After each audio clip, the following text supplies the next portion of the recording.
And kicking off the front page of The Guardian now. So, Gavin Williamson is gone. Carey.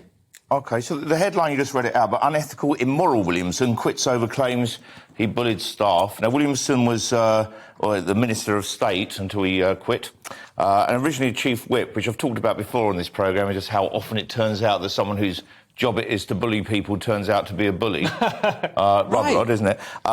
It's kind of the nature of the business, isn't it? I mean, the whips have always been aggressive, otherwise there'd be no point in them in existing. Oh, totally. It's part of their job to use blackmail and threats and so on. It's a very odd thing that still exists today, and that's in the current climate anyway. But one of the women, in fact, the woman who came forward with the main accusations, she's a former chief whip as well, and she didn't bully him back. And I thought she'd, fight. So she should be fired. Yeah. She should be fired for failing a test. Being a bad whip. Yeah, she's a bad whip. Yeah. It should have been a really competitive moment where... but he was angry with her, apparently, expletive-laden text because he didn't get invited to the Queen's funeral, which I've never been angry at not being invited to a funeral. But he also apparently sent messages to a civil servant telling her to slit her throat and jump out of a window, which is literally overkill, because just one of those would have done.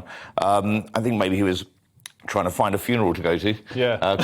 He seems to love those. Well, my understanding is that those weren't texts. In that case, that was in front of other civil servants who have since testified to say, yes, he did say that. OK. But those phrases, cut your throat, jump out a window, that sounds like a joke to me. Am I wrong about that? Well, it's definitely not bullying, is it? I mean, I don't want to be on his side here, but if I say to you, do X or I'm going to punch you, that's very different to saying do X or punch yourself. Yes. So he's telling them to do it to herself. It does show why really... the male suicide rate is so much higher than women's, because, we have a real belt and braces approach. Like slit your throat and jump out the window. Yeah, and probably really covers it. Can I ask you, Leo, don't you think, though, I mean, that this is part of a larger trend of people being very kind of timid about robust language in Parliament? There's been all sorts of, you even had in Parliament people saying if you use phrases like the betrayal or traitor or things like that, you're going to incite violence. And here it might just be that this is just the rough and tumble of parliamentary life. Yeah, and we've seen, parliamentary life is confrontational by its nature. We've got, PMQs, we've got, the people debating across the House. Yeah. It's designed to be,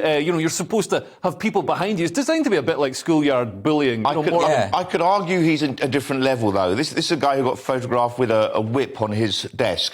An actual whip. An actual whip on his desk, which I suppose it was supposed to show that he is the chief whip, but you put the whip under the desk during a photo session, don't you? Everyone knows that. But he also... It depends what sort of photo session. Well, I don't know which ones you do, but he had a tarantula in his... She keeps on his desk in a glass box as well, like some kind of weird Bond... Yeah, like a Bond villain stroking his tarantula whilst looking down at some member like Indiana Jones to me, with whips and tarantulas. I mean, but surely, Leo, I mean, look...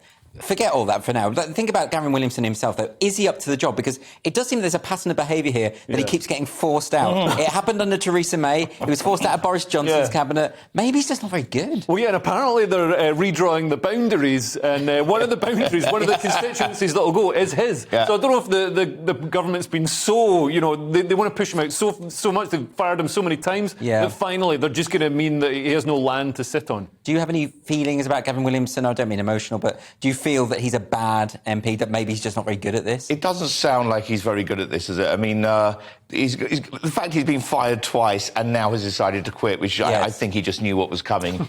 Is that what it is? Because he says it's distracting from the important business of governance, right? Yeah, he would say that, wouldn't he? So it's not to do with the investigation or anything like that. No, of course not. He wants to clear his name of any wrongdoing.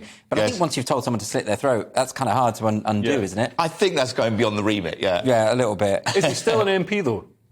Is he still an MP? It's a good question. Because we could get a by-election if... Well, if they're redrawing the boundary lines of his constituency, it doesn't look like he will be re-elected anyway. Right, yeah. So it's all over for Gavin Williamson. What happened to the tarantula? We should have looked into the tarantula. That's what we're worried about.